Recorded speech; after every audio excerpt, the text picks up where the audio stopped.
la part du Seigneur. Que ce dernier temps, le Seigneur nous touche dans notre cœur. Laissez-moi vous dire, bien-aimé, cette année 2026, ce n'est pas l'année de demander encore. Cette année, c'est l'année d'exaucement de la demande passive. Parce que dans le demande, il y a deux parties. Il y a le parti de demande et il y a le parti d'exaucement. Et à demander, on a déjà demandé. 2025, on a demandé. 2024, on a demandé. 2026, c'est l'année d'exaucement. C'est l'année d'exaucement. Si on n'a pas exaucé 2025, il va nous exaucer 2026. Et Dieu nous a fait grâce. Aujourd'hui, nous sommes dernier dimanche du mois de janvier.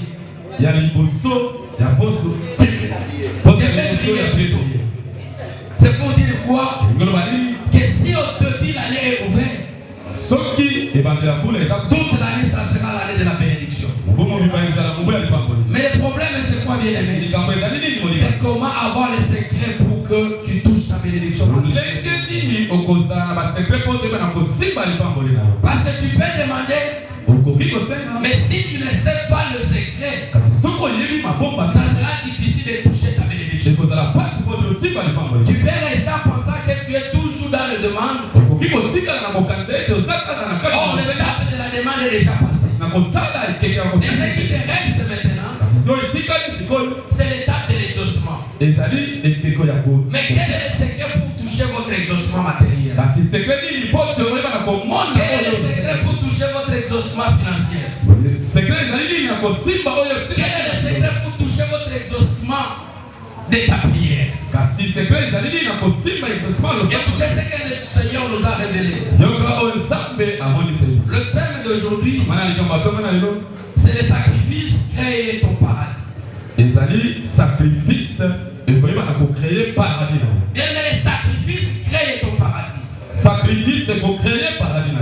Je voulais expliquer un peu c'est quoi ton paradis. Ici, c'est le paradis que nous parlons ici. C'est là où tu te sens en sécurité, là où tu te sens en paix, là où tu te sens sécurisé, là où tu restes mais tu es dans la joie, là où tu te sens tu es très bien occupé. Et pour cela, bien aimé, chacun a son paradis. Moi, cette année 2026, je vais dire que mon paradis c'est d'avoir le mariage. Les autres peuvent dire cette année 2026, mon paradis c'est avoir un bon boulot. Et les autres peuvent dire dans cette année 2026, mon paradis c'est avoir de l'argent. Et chacun a son paradis cette année 2026. Mais le problème dans tous ces choses-là, il n'y a pas la réalisation sans sacrifice. Mais pour avoir une option qui bouge le monde, ça demande un bon sacrifice. Et votre sacrifice, votre paradis, dépendra de la dimension des sacrifices que tu vas donner cette année. Et celui qui ne donne pas beaucoup de sacrifices, il n'aura pas beaucoup de son paradis. Et celui qui donne tout ce qu'il a comme sacrifice, il vivra la bénédiction plus que ce qu'il a donné. Bon, avant de commencer, on va lire la parole de Dieu. On va lire Genèse chapitre 22, verset 1 à 8. Genèse 22, 1 à 8. Et l'autre va nous prendre en 22, 15. Nous lisons Genèse 22, 1 à 8. Je lis dans le nom de Jésus.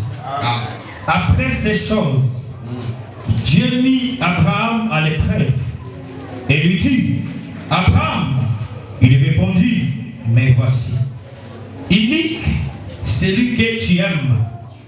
Isaac, va-t'en au pays de Moria. Et là, offre-le en holocauste sur l'une des montagnes que je te dirai. 3.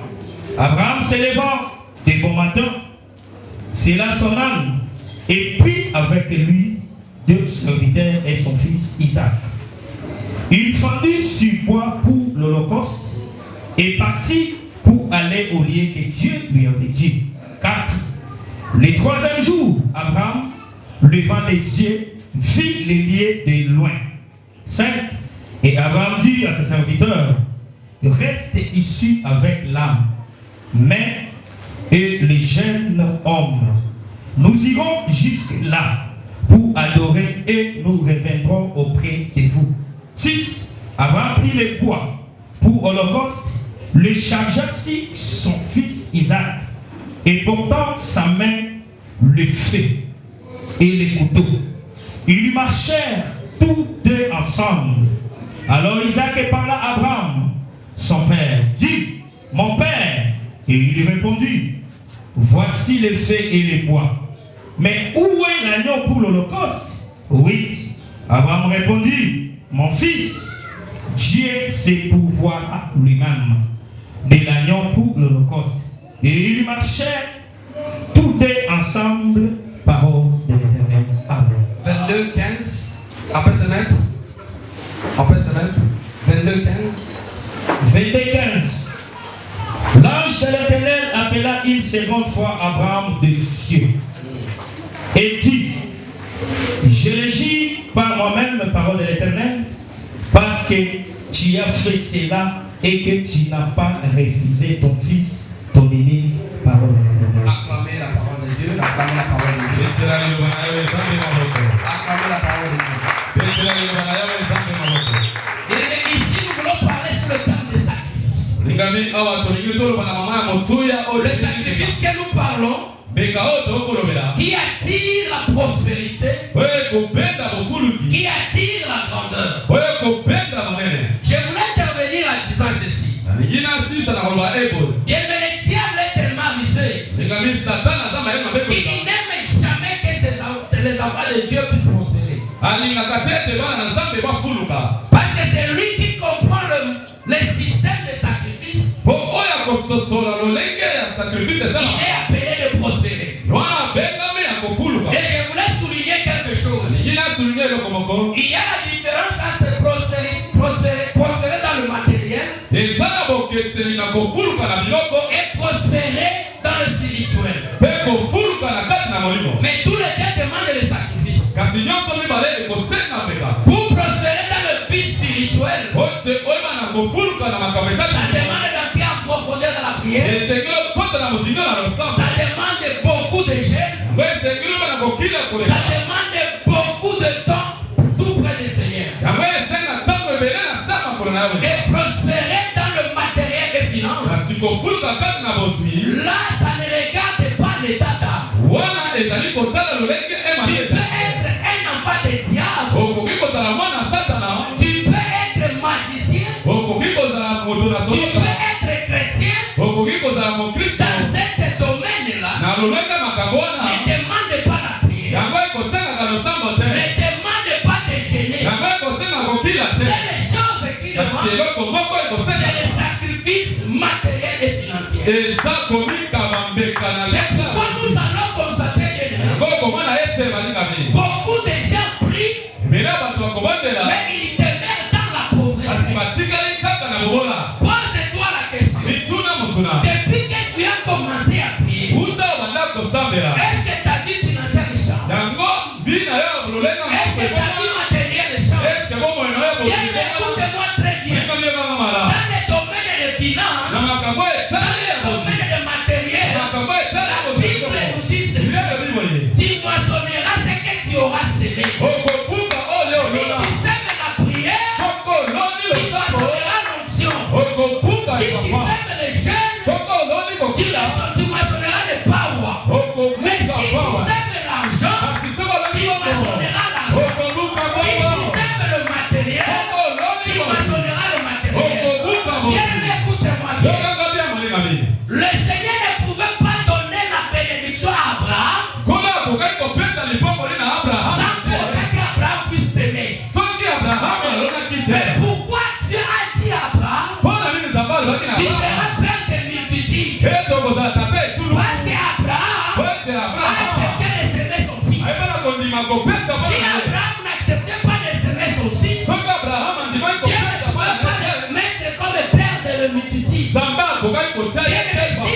gagner quelque chose, il doit s'aimer. Il ne peut pas s'aimer le maïs et récolter les arachides. Si tu sèmes les arachides, tu moissonneras les arachides. Maintenant, comment les diables le compliquent? Il te met dans ton cœur pour te dire que non. Allez prier, allez gêner, demande de l'argent, demande ceci. Bien, il y a certains moments, il y a certaines dimensions spirituelles. Tu n'as pas besoin de prier, mais tu as besoin de s'aimer pour récolter. Parce que je me pose la question. Pourquoi seulement Abraham a supplié Dieu pour avoir Isaac? Abraham a supplié Dieu. Et le Seigneur a donné Isaac. Et le Seigneur n'a pas demandé d'autre chose. Et il a demandé Isaac. C'est lui qui était chef pour Abraham. Écoute-moi bien. Le Seigneur ne te demandera pas ce que toi tu n'aimes pas. Le Seigneur va te demander ce que toi tu aimes. Parce que ce que tu aimes là, le Seigneur a besoin de voir la disposition de ton cœur. Mais écoutez dans le passage de Genèse 15. Le Seigneur, la Bible nous dit, l'ange a appelé encore Abraham. Il y a certaines choses que Dieu peut te parler. Si tu te sacrifies entièrement à lui. Abraham n'a pas hésité. Parce que le Seigneur qui m'a donné, c'est le Seigneur qui me demande. Laisse-moi le dire à quelqu'un. Le Seigneur ne peut jamais te demander ce qu'il t'a pas donné. Aujourd'hui, le Seigneur te demande quelque chose. Sache qu'il t'a déjà donné. Il sait qu'il t'a donné. Mais le Seigneur, le problème de sacrifice, c'est quoi? Dans les sacrifices, il y a quelques points qu'on va citer ici. Dans les sacrifices, il y a d'abord la foi. Comme Abraham a accepté d'amener son fils avec la détermination. Et le Seigneur lui a donné le récolte. Comme il a semé la foi, le Seigneur l'a appelé le père de la foi. Bien, il y a la foi. Quand tu donnes encore avec hésitation, laissez-moi vous dire que cette offrande n'est pas offrande. Même si tu donnes le million, mais tu donnes avec les hésitations. Non, jamais de cet argent, c'est le pasteur qui va bouffer. Jamais de cet argent, c'est elle qui va bouffer. Laissez-moi vous dire, tout l'offrande n'est pas l'offrande. Il y a certaines offrandes que tu vas mettre seulement l'argent, qui ne va pas produire quelque chose. C'est comme si tu sèmes le maïs pourri. Tu vas faire l'arbre, mais tu n'auras pas la production. Mais quand tu viens avec ton offrande, tu viens avec ton sacrifice. Le Seigneur, avant de regarder le sacrifice, il regarde la foi que tu as vers lui. Amen. Il regarde l'ennemi. Donc, dans les sacrifices, il y a une première chose qu'il faut savoir, c'est la foi. Votre foi, bien-aimé, doit être au-delà. C'est pourquoi Abraham n'a pas hésité. Abraham n'a pas hésité. Abraham n'a pas regardé le prix de son enfant. Mais il a regardé la confiance qu'il a avec le Seigneur. Il a dit, comme le Seigneur m'a demandé ça, je connais le fonctionnement de mon Dieu. Je peux donner à Abraham aujourd'hui. Et Isaac va me donner beaucoup de exactement, bien-aimé. Car la foi peut déplacer les montants.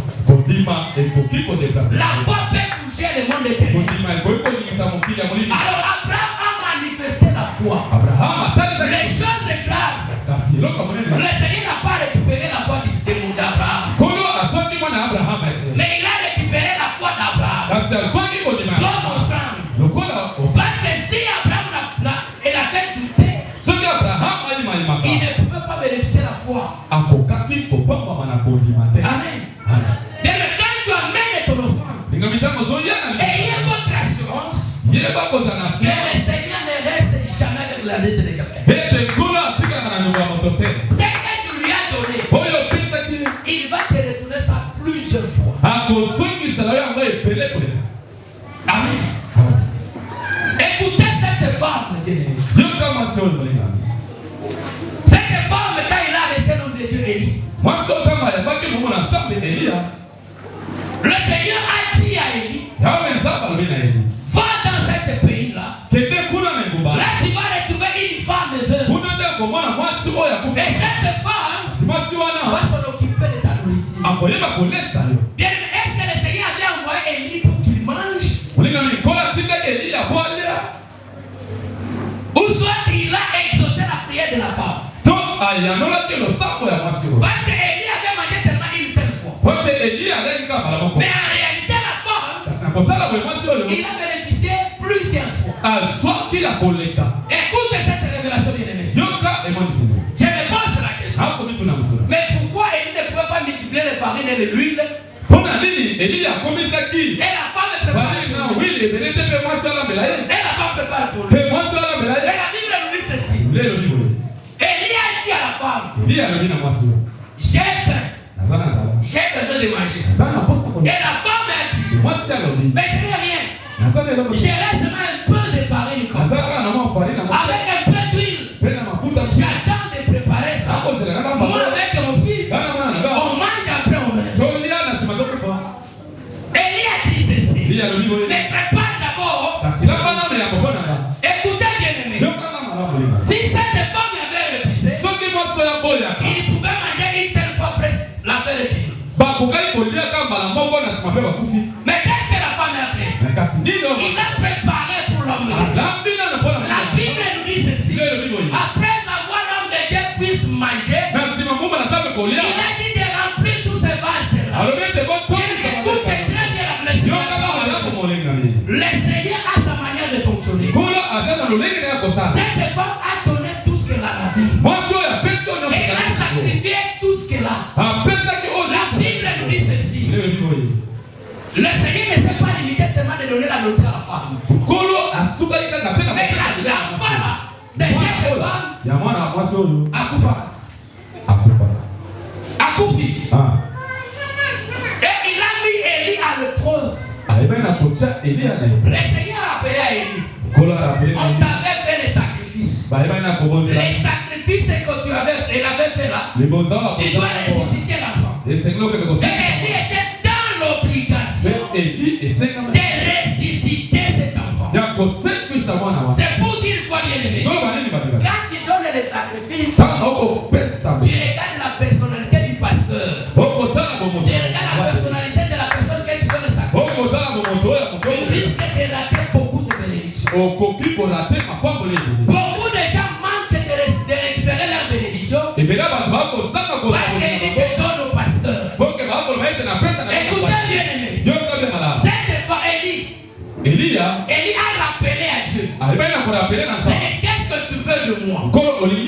Cette femme avec cet enfant, ils ont préparé pour moi. Et moi j'ai mangé. Donc je suis dans l'obligation de donner aussi les sacrifices pour que cet enfant puisse ressusciter. Bien, les sacrifices des hommes et de Dieu, c'est pour pousser ta bénédiction pour que la bénédiction puisse aller de la femme. Je me pose la question. Si cette femme avait refusé de préparer pour Élie, est-ce que Élie pouvait se déterminer pour que cet enfant puisse avoir la résultat? Non. C'est parce que la femme a donné tout ce qu'elle en avait. Et à cause de ces sacrifices, le Seigneur a ouvert les cieux pour que cette fille se donc bien-aimé, il y a la volonté. Si tu veux donner les sacrifices, tu dois manifester d'abord la volonté. Parce qu'il y a d'autres sacrifices qu'on insiste que tu donnes. Donc c'est pour les sacrifices. Ça c'est depuis les sacrifices. On n'insiste pas pour que tu te sacrifies pour gagner quelque chose. Tu dois manifester ta volonté. Et la volonté que tu vas manifester, et c'est ça que le Seigneur va pourvoir. niveau spirituel, que tu ne peux pas traverser sans protester et faire les sacrifices. On se pose la question. Mais pourquoi nos frères qui ne prient pas? Mais ils gagnent beaucoup d'argent. Mais Seigneur nous oublie ou comment? Quand vous consacrez, souvent les chrétiens ont beaucoup de casse à couper. Les chrétiens ont beaucoup de casse. Pourquoi? Moi je me dis, c'est le Seigneur qui a créé le ciel et la terre. Et la Bible nous dit là où l'argent appartient à Dieu. Mais pourquoi seulement les païens qui cassent? Bien, dans ce domaine-là, ça ne demande pas la prière. Ça demande que tu donnes, le Seigneur te donne. J'ai dit chez nous là-bas. Nous préparons saison des millionnaires enfants congolais. Et tu ne peux pas traverser le chemin sans protester faire une grande sacrifice. Parce qu'on nous dit la main qui donne, c'est la main qui obéit. On ne peut jamais accepter que ta main soit au-dessus de nous. Aussitôt tu donnes, montre-moi la main. Quand moi je donne, donc la tête, c'est parce que moi j'ai donné à Dieu. Et quand je donne, aussitôt je donne, le Seigneur s'accepter et il tourne. Et quand le Seigneur tourne, et aujourd'hui qui le tue. Et le diable a arrangé tout l'arsenal des ennemis pour dire aux serviteurs, aux enfants de Dieu le mensonge. Il y a des débats dans les réseaux sociaux. Il y a des débats dans les réseaux sociaux. Est-ce que la Bible existe? Est-ce que la Bible n'existe pas? Est-ce que la Bible est ceci? Est-ce que donner l'argent à l'église? J'ai dit à quelqu'un, j'ai dit chez nous là-bas. J'ai dit ceci. L'église qui demande beaucoup d'argent. Ce sont des églises qui prospèrent. Et l'église qui voit l'argent, c'est un tabou. Ce sont des églises pauvres. J'ai été scandalisé un jour. On a participé à un séminaire ensemble avec papa. Et l'homme de Dieu là, il nous a parlé des demandes de fonds de $1 million. Moi là où j'étais scandalisé. Et évidemment, il y a des gens qui ont donné des $1 million. Et la vie de celui qui donne ne reste pas la même. La Bible nous dit ceci. Sauf que son battre la bombe au okobungisa yango. Mais sauf que bungisi bombe na kona nzambe. Nzambe akopesa oyo akole. Mais regardez maintenant nous les chrétiens. Nous gardons, on ne veut pas les sacrifices. On veut que le Seigneur se sacrifie pour nous. Mais nous, on ne veut pas se sacrifier pour le Seigneur. Amen. Il y a un problème dans les églises. Que je suis en train de combattre ça. Il n'y a pas de moyen sans sacrifice. Que ça soit dans le monde des ténèbres, que ça soit dans le monde divin, tu vas sacrifier. Tu vas chercher l'argent à un marabout.